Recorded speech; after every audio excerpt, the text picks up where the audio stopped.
በስመ አብ ወወልድ ወመንፈስ ቅዱስ አሐዱ አምላክ አሜን። ጥቅምት 24 ቀን የአባታችንን የአባ ዘግሩምን ገድል ማንበብ እንጀምራለን። መፍቀሬ ነዳያን አባ ዘግሩም አባታቸው ገሬዘነ ጸጋ የተባለ ደገኛ አካል ሲሆን እናታቸው ደግሞ ነፍሰተ እግዚእ ትባላለች። እነዚህ ደገኛ ክርስቲያኖች በእግዚአብሔር ጸንተው ብዙ ዘመን ሲኖሩ የተባለ ልጅ ይሰጣቸው ዘንድ እግዚአብሔርን ይለምኑት ነበር። ልዑል እግዚአብሔር መልአኩን ልኮ የተባረከ ልጅ እንደሚወልዱ አበሰራቸው። አባ አብርሃም በመልአኩ ብስራት ግንቦት 24 ቀን በተወለዱ ጊዜ ወላጆቻቸው ብርሃነ መስቀል ብለው ጠሩት። ኋላ የተጠራበት ስመ ጥምቀቱ ግን ማኅፀተ ሚካኤል ነው። ወላጆቹ በመንፈሳዊ አስተዳደግ ስላሳደጉት ከልደቱ ጀምሮ ጸጋ እግዚአብሔር አደረበት። በመንፈስ ቅዱስ አደገ። ወደ ቤተ ክርስቲያን መሄድ አላስታጎለም። እንደ ነቢዩ ሳሙኤል ከታናሽነቱ ጀምሮ በእግዚአብሔር ቤት አድጓልና አድጎ ለትምህርት በደረሰ ጊዜ ሥርዓተ ቤተ ክርስቲያን መጻሕፍትን፣ ነቢያትን፣ መዝሙረ ዳዊትን ይማር ዘንድ አባቱ ለመምህር ሰጠው። ሕፃኑን በትምህርቱ አስተዋይ ሆነ። ሳያቋርጥ ሁል ጊዜ ከመምህሩ መረዳት ያበዛ ነበር። በመንፈስ ቅዱስም ኃይል የጸና ሆነ። ዲቁናም ተሾመ። ከዚያ በኋላ እናት አባቱ ያለ ፈቃዱ ሚስት ያጩለት ዘንድ ወደዱ። በመጽሐፍ የልጅ ልጅህን ታያለህ፣ አንተ ብፁዕ ነህ፣ መልካም ይሆንልሃል የሚል መጽሐፍ ተጽፏልና፣ ስለዚህ ያጋቡት ዘንድ አቻኮሉት። እርሱ ግን ዓለሙን ፍጹም ንቆ በምንኩስና በተጋድሎ መኖርን ወደደ። ለምንኩስና ስሙ አባ ክርስቶስ ይትባረክነ ስሙ አባ ክርስቶስ ይባረከነ ወደተባለ አንድ መነኩሴ ወዳለበት ገዳም ሲሄድ በመንገድ መንደራ በተባለች ወደ በታላቅ ገዳም ውስጥ ከእንግዶቹ ጋር አደረ። በሌሊት በነቃ ጊዜ አንድ ድሃ በዚያች ቤት ውስጥ አገኘ። የድሃውን ልብስ ወስዶ የእርሱን ልብስ ሰጥቶ በሌሊት ወጥቶ በመንገዱ ሄደ። በነጋም ጊዜ ድሃ ያደረገለትን ለሰዎች ተናገረ። በእንግዳ ማደሪያ ከእኔ ጋር አብሮ ያደረ አንድ ሰው እኔን የለበሱትን ልብስ ወስዶ የእርሱን መልካም ልብስ ተወልኝ አላቸው። እነርሱም የእግዚአብሔር ሰው ነውና መልካም ሰው ያደረገልህ፣ አንተ ግን ሄደህ ስለ እርሱ ጸልይለት አሉ። አባ አብርሃም ግን ከአባ ክርስቶስ የባረከነ ከቀደምቱ ቤቱ በደረሰ ጊዜ በዚያ አላገኘውም። ውሃ ከሌለበት ጸጥታ ከሰፈነበት ምድረ በዳ ሄደ። የፀሐይ ወቅት ነበርና በዚያ ሲመላለስ ሳለ ውሃ ጥም ያዘው። ያን ጊዜ በገዳም ውስጥ ባዶ ወጭትን አገኘና በፊቱ አስቀምጦ ወደ እግዚአብሔር በጸለየ ጊዜ ወዲያውኑ ብዙ ዝናብ ዘነበ። በወጭቱም አጠራቀመና እስኪበቃው ድረስ ከእርሷ ጠጣ። ከዚያም አባታችን ክርስቶስ ይባርከን አገኘውና ሊያደርግ የሚያስፈልጋቸው ሚስጥሩን ሁሉ ነገረው። እግዚአብሔር መልአኩ መጥቶ አባታችን በደመና ተጭነህ ወደ ዳሞት ሀገር ሄድ አሉ። አባታቸውን በደመና ተጭኖ ፍራጽ ከተባለ ገዳም ደረሰ። በዚያም ምድረ ባርኮ ውሃ ፈለቀ። መልአኩም ወደ ቀኝ ተመልከተ አለው። ወደ ቀኙ ሲያይ አደል ብርሃን ከቧት ተመለከተ። እጽዋትንም ጭፍቅ ያሉ ነበሩ። አባ ዘግሩም ይችን ቦታ ናት፣ ይቺ ቦታዬ ናት አለ። የፀሐይንና የምድር የባረከ ይሄድ ዘንድ ወደደ። ብዙ ውሃ ፈለቀ፣ አደልም ደረሰ።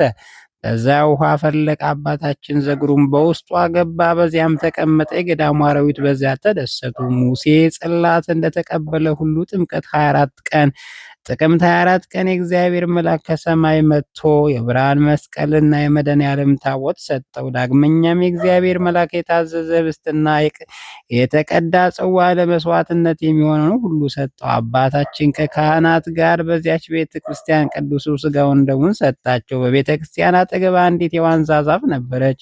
ሕዝቡም ይሰበሰቡባትና በስሯ ተቀምጠው ክፉ ስራ ይሰሩባት ነበር። አባታችንም ለምን እንዲህ የማይገባ ስራ ትሰራላችሁን ሲላቸው እነርሱ ግን አልሰሙም። በዚህም ጊዜ አባታችን ያችን ዛፍ ከበታችሽ ካሉ ሕዝብ ጋር ተነስተሽ ሂጂ ብሎ በቃሉ አዘዛት። ያን ጊዜ ያቺ ዛፍ ከሕዝቡ ጋር ተነስታ የሁለት ጦር ውርዋሮ ያህል ሄደች። ጌታችን በቅዱስ ወንጌል የሰናፍጭ ቅንጣት ታህል እምነት ቢኖራችሁ ይህችን ሾላ ተነስተሽ ወደዚያ ቦታ ብትሄጂ ትመጣለች፣ ይህን ተራራ ከዚህ ሂድ ብትሉት ይሄዳል እንዳለ አባታችን አባ ዘግሩም ይህን አደረጉ።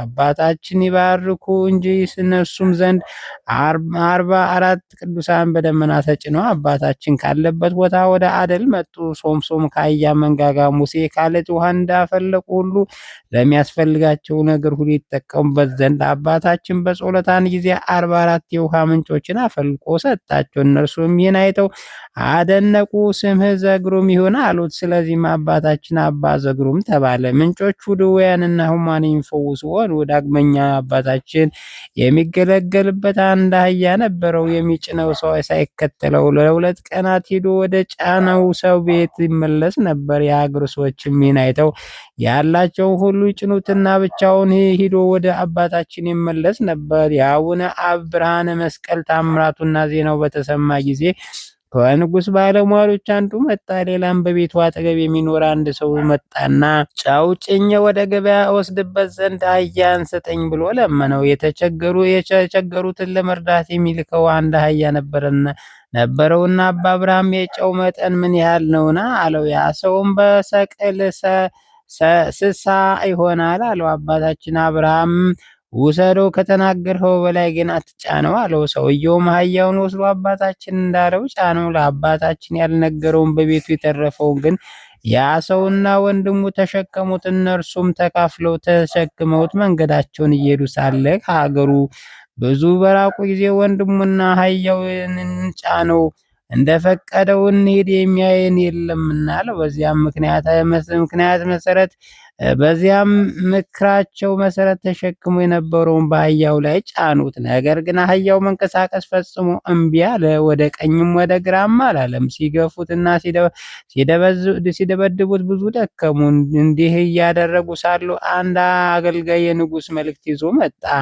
እሊህ ስህተተኞች አገኛቸውና ጌቶች ለምን ትደክማላችሁ አላቸው። እነሱም ይህ አህያ ሊሄዳል አሉት። ንጉሡም መልእክተኛ መንፈስ ቅዱስ አነሳሳውና ከፊታቸው ቆመና የዚህ ነገር ምክንያት ምንድን ነው አላቸው። እነርሱ ይህ አህያ ከአንድ መንፈስ ቅዱስ ካደረበት ቀሲስ አመጣ ነው። በዚህ ቀሲስ ላይ ቃል ላይ በጨመርን ጊዜ መሄድ እምቢ አለን በማለት የሰሩትን ነገሩ። እስኪ የጨምራችሁትን ቀንሱት አላቸው። ቀነሱለትና ያን ጊዜ አህያው ተነስቶ እነርሱ ወደሚፈልጉት ቦታ ሄደ። ይህንም ሁሉ 2 ጊዜ 3 ጊዜ ደጋግሞ አደረጉ። እምቢም አላቸው። ይህ ሁሉ የሆነው የቅዱሱን ቃል በመተላለፍ እንደሆነ አወቁ። ያም የንጉሥ አገልጋይ ተደንቆ ይህን ቅዱስ ካለበት አደርሱ ያላቸው። አባታችን ካለበት ቦታ ደርሶ ከእርሱ ዘንድ ተባረከ። ያም አህያ የወሰደውን ሰው ከአቡነ በብርሃነ መስቀል እግር ስር ተንበርክኮ በፊት በድያለሁ፣ ቃልንም አስተብያለሁ፣ አባቴ ይቅር በለኝ።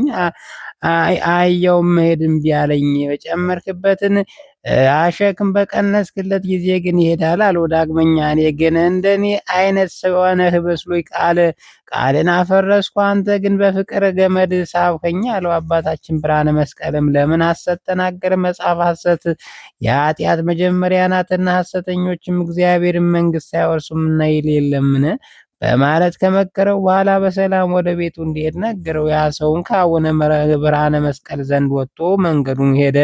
ያ ንጉሥ መልእክተኛም አብርሃም ከተባለ አቡነ ዘግሩም ዘንድ ተባርኮ ወጣ። የቤተ ክርስቲያን አሰራር አይቶ የአባታችን የአብርሃምን ታምር አደነቀ። የንጉሥን ትእዛዝ ይፈጽም ዘንድ በመንገዱ ሄደ። ከብዙ ቀናት በኋላ መልእክተኛ ከንጉሥ ዘንድ ደረሰ። ስመ መንግስቱ ቆስጠንጢኖስ ስለተባለ የእግዚአብሔር ወዳጅ ለሆነ ለንጉሥ ዳዊት ነገሩን ነገረው። ጻድቅ ንጹሕ የሆነ ቀሲስ አለ። በዚህ ዘመን መንግስት ሀገር አለ፣ እንደርሱ ያለ ሰው የለም። ስራው ሁሉ እንደቀደሙ አባቶች ነውና አለው። ዓይኑን ያየው ጆሮ በጆሮ የሰማውን ሁሉ ስለሰራት ቤተክርስቲያንም ነገረ። ንጉሱ ይህን ሁሉ በሰማ ጊዜ በልቡ ተደሰተ፣ በመንፈስ ቅዱስ ሐሴት አደረገ፣ እግዚአብሔርን አመሰገነው። እንዲህም አለ፣ በዘመኔ መንግስት የተሰወረውን የሚያውቅ ታምራትን የሚያደርግ እንዲህ ያለ ጻድቅ ሰው የሰጠ የእስራኤል አምላክ እግዚአብሔር ስሙ ይክበር። አባቴ ቤተክርስቲያን ማነጽ በፈለገ ጊዜ ወደ እኔ ለምን አላክም ብሎ ላከበት። እኔም ከመዛሙርትህ እንደ አንዱ አይደለሁምን? በረከትን በተቀበልሁ ነበር አለ። በዚህ የመንግስት ዙፋን ላይ ያሉ እግዚአብሔር ፈቃድ ነው እንጂ በራሴ ፈቃድ ይመስልሃልን? በእስረኞች መካከል ሳለሁ እስከ እስረኞች መካከል ተገኝቼ ሳለ ከዚያ ወጥቶ በአባቶች በሰይፍ አርድና በአምደ ጽዮን ዙፋን ላይ አስቀመጠኝ። አንተን ግን በኃጢአት ያትናቀኝ፣ ለቤተ ክርስቲያን የምትፈልገውን ይህን ገንዘብ ውሰድ። ዳግመኛ ለአባታችን ልብስ ላከለት። ሚስቱንም እንዲህ አለችው፣ በጸሎት አትርሳ ያሉት። ከዚያም በኋላ የመነኮስ ዘንድ ወደደ። የመላእክትና የቅዱሳን ልብስም የምትሆን የምንኩስና ልብስን ያለብሰው ዘንድ የአቡነ ገብረ መንፈስ ቅዱስ ረድ ወደ ሆነው ወደ አባ ብሶይ መጣ። ወደ እርሱም ደርሶ ስርዓተ ምንኩስናን ከፈጸመ በኋላ አባታችን አብርሃም የቀድሞ ስሜን ተወኝ አለው። አባ ብሶይ ጌታችን ኢየሱስ ክርስቶስ የደቀ መዛሙርቱን ስም እንደለወጠላቸው ስምና እለውጠዋለሁ እንጂ አይሆንም አለው። ስምህንም አብርሃም፣ ጳውሎስ፣ ዮሐንስ ከሚሉት መካከል ዕጣ በመጣጣል እሰይምሃለሁ አለው። 3 ጊዜ ዕጣ ጣሉ። አብርሃም የሚለውን ስም ወጣ። ይህ ነገር ከእግዚአብሔር ዘንድ እንደሆነ አውቆ ከታናሽነቱ ጀምሮ የአብርሃም ምግባር የሆነውን እንግዳ መቀበል፣ እግር ማጠብና የተራበውን ማብላት ጀመረ። ስለዚህም አብርሃም መባል ተገባው። ከታናሽነቱ ጀምሮ የአብርሃም ሃይማኖት እንደወደድሁ እንግዳን በመቀበል እንደኖርሁ ይህን ስም የሰጠኝ እግዚአብሔር ይመስገን አለ። መንኩሶ በፈቃዱ አብርሃም ተብሎ ተጠርቶ በብዙ ገድልና በትምህርት በዚያ ቦታ ኖረ። የነዳያን ፍቅር በልቡ ውስጥ አለ። ሁልጊዜም ስለ ምግባቸውና ስለ ልብሳቸው ያስብ ነበር። ለሚያስፈልጋቸው ነገርም ገንዘብ የሚሰጣቸው ነበር። ለድሆች ልብስን ያካፍላል፣ ለእነርሱም ሰጥቶ እርሱ ራቁቱን ይቆማል። ልጆቹም ይመጣሉ፣ ልብስህን ወዴት ነው ይሉት ነበር። እርሱም ሌቦች በሚያገኙበት ቦታ አለ ይላቸው ነበር። ልጆቹ ግን ስራውን አያውቁም ነበር። ውዳሴ ከንቱ እንዳይሆንበት ሁሉ ይሰውር ነበር፣ አይገልጥላቸውም ነበር። ባየ ጊዜ አጽፉን ይሰጥ ነበር። አጽፉን ይቅርና ምንም ልብስ አያስቀርም ነበር። አንድ ቀን አንድ ድሃ መጥቶ ስለ እግዚአብሔር ስም ምግብና ልብስም ለመነው። አባታችን ያ ድሃ ባየው ጊዜ አጽፉን ሰጠው። ዳግመኛም አንድ ድሃ መጣ፣ በቤቱም የሚሰጠው አጣ። በመጠምጠሚያውን አውርዶ እርሷንም ለድሃው ሰጠው። በቤቱ ተቀመጠ። አንድ ደቀ መዝሙር ወደ ቤቱ መጥቶ ራቁቱን አገኘው፣ ተቆጣበት። ክቡር አባቴ ሆይ ለምን እንዲህ ትሆናለህ? አለው። ለምትበላውና ለምትለብሰው ሳታስቀር ያለህን ያለ አቅምህ ለምን ትመጸውታለህ? ትሰጣለህን? ልብስህንስ መጎናጸፊያዋን ሰጥተህ አንተ ራቁትህን ሆነሃል። አባታችን ልጄ ሆይ ፈጽሞ ስለሚያረጅና ስለሚጠፋ የዚህ ዓለም ልብስ ፋንታ የብርሃን መጎናጸፊያ የሚያለብስ አምላክ ያለ አለ። ልጆቹም ሌላም ልብስ አምጥተው አለበሱት። ይህም እንደ ቀደሙ አታድርግ አሉት። እርሱ ግን ስለ ድሆችና ስለ ችግረኞች ፍቅር ብዙ ጊዜ ምጽዋትን ያደርግ ነበር። ቅባት በሰውነቱ ውሃ በአንጀት እንዲገባ የነዳያን ፍቅር ወደ ልቡ ገባ። የነዳያን የጩኸት ድምፅ በሰማ ጊዜ ከልቡ ደስታ የተነሳ ለመነሳት ይፈልጋል። ከማዕድም ላይ ቢሆን እንኳ ድምፃቸውን ከሰማ እጁን ወደ ማዕድ አይወርድም ነበር፣ ይሰጣቸውም እንጂ ምንም ነገር አያተርፍም ነበር። ነዳያን ግን ዘወትር ጩኸትና ልመና አያቋርጡም ነበር። አባታችንም ስለ ምግባቸውና ስለ ልብሳቸው የሚያስብ ያውቀውም ከቤቱ አይሩቁም ነበር። ከዕለታት አንድ ቀን ወደ አንዲት ታላቅ ሀገር ሄደ። ከዚያም ደረሰ። በሰንበት ምሽት ለእሑድ አጥቢያ ከዚያ አደረ። ሥርዓተ ቁርባን ከተፈጸመ በኋላ ደቀ መዝሙሩ ልጄ የምንበላው ነገር አለ ወይና የለህም አለው። ያ ደቀ መዝሙር አባት ያው አለኝ አለው። በቤተ ክርስቲያን የተያያቸውን ታላቅ መነኮሳት ሰበሰበና ቁጥራቸውም 4 መምህራን ነበሩ። የተዘጋጀው ምግብና ጠላ ያን ጊዜ እነሱም ከቤታቸው እንጀራ አመጡ። ሁለት ያመጣል፣ 3 ያመጣል። ለሁላቸውም እንዳቅማቸው አመጡ። አባታችን ጸሎት ያደርግ ዘንድ ተነሳ፣ ባረከላቸው።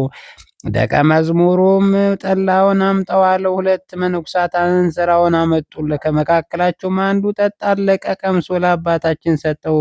ጣዕሙም ደስ ባሰኘው ጊዜ አባታችን ከሩቅ ሀገር የመጡ የተራቡ ሰዎች ከቤቱ ደጃፍ እንዳሉ አወቀ። መነኮሳቱም አባቶቼ፣ ወንድሞችና ልጆች ፈቃዳችሁ ከሆነ ለክርስቶስ እንሰጠው ዘንድ ለነዳያንና ለችግሩን እንስጣቸው አላቸውና በቤተ ክርስቲያን የተሰበሰቡት ወንድሞች መነኮሳት፣ ክቡራን ካህናት፣ ዲያቆናትና ሕዝቡ የመንፈስ ቅዱስ ማደሪያ የሆነ በወንጌል ወተት ያደገ እግዚአብሔር ሰው የሆነ አባታችን ትሕትናና ትሩፋቱን ቅድስናን ባዩ ጊዜ አዘኑበት። ምን ቃል አልመለሱለትም። በቦታቸውም ወይም በቤታቸው አልነበሩም እና በልባቸው እኛ ከሩቅ ሀገር የመጣን አይደለምን አሉት። እርሱ ግን ከዚያው ይኖሩ ነበር። አባታችን ግን ነዳያን ሰብስቦ ያንን ምግብ ሰጣቸው። ወደ ቤት ተጠርተው የመጡ እነዚያ መነኮሳትና አንዲት ቃል አልተናገሩም። ነገር ግን በልባቸው ተቆጡ፣ በጣም አዘኑ። አባታችን ግን ደቀ መዛሙርቱ ሌላ ማዕድ ያቀርቡ ዘንድ አዘዘ። ከመንገድ ስንቅ ይመገቡ የነበርና ጥቂት አመጡና ገና ሳይቀምሱ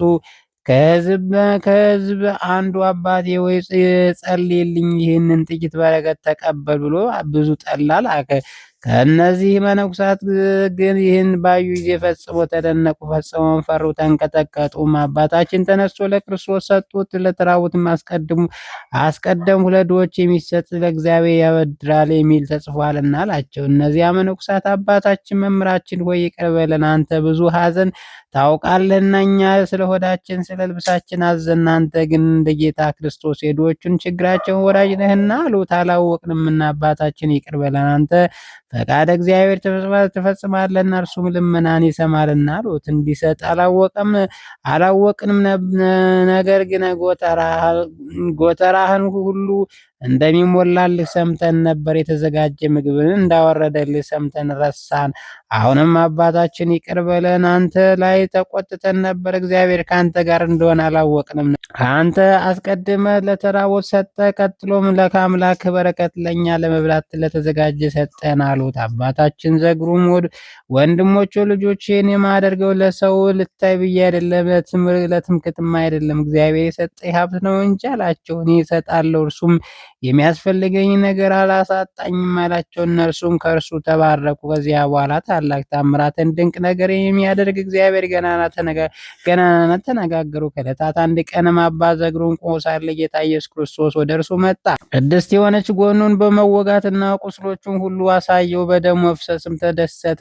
ሰግዶም እንዲህ አለ፣ ጌታ የሚፈሰው ደምህን እንዳስስ ፍቀድልኝ አለው። ጌታችንም ቅዱስ የሆነ ደሙን ይዳስስ ዘንድ ፈቀደለት። እንደ ቶማስም ጎኑ ዳሰሰ። ቶማስ ደቀ መዛሙርቱን ስላላመነ ነበር። ይህ አባታችን ግን ጌታችን ሲያዩኝ የሚያምኑ ብፁዓን ናቸው ብሎ እንደተናገረው ሳያይ የሚያምን ነው። ይህ አባታችን ግን ሳያመነ በቅዱስ ደሙ መፍሰስም ደስ አለው። ወንድሞቼ ወይ አባታችን የተሰጠው ጸጋ ተመልከቱ። የመድኃኒታችን የቁስሎቹን ዳሷልና፣ ለድሆቹ የማዘን ፍሬው ይህ ነው። ለድሆች የሚራራ ለእግዚአብሔር ያበድራል ተብሏልና፣ ለሰው ልጆች የሚሰጥ ታላቅ ጸጋ አገኘ። ከሀገሮች ሲመለስም ወደ ደብረ ጽዮን ለመሄድ ግባ ከተባለ ታላቅ ወንዝ ደረሰ። ከፈሳሾች ብዛት የተነሳ ስትበረታታ አገኛት። ብዙ ሰዎችም ከእርሱ ጋር ነበሩ። የሚያደርጉትንም አጥቶ ብፁዕ አባታችን ግን ከወንዙ ዳር ቆሞ በምርኩዙ በባህሩ ላይ አማተበ። ያን ጊዜ ወንዙ ወዲያውና ወሬ ተከፈለ። በዚያ የነበሩ ሰዎች ሁሉ ተሻገሩ። ነቢዩ ሳሙኤል ኤርትራን ባህር በከፈላት ሕዝቡን በመራ ጊዜ እንደተሻገሩ ሁሉ ተሻግረዋልና እግዚአብሔርን አመሰገኑ። የአባታችን ባህርን በየብስን አሻገራ። ከዚያ በኋላ በሰላም ወደ ቤቱ ደረሰ። እንዲሁ እግዚአብሔር ሁላችንም የሚጠብቀን የአባታችን የአባ ዘግሩም ጸሎቱና በረከቱ በቃል ኪዳኑ የምታመን የወንጌል ልጆች ሁላችንም ሕዝበ ክርስቲያን ይጠብቀን ለዘላለሙ አሜን።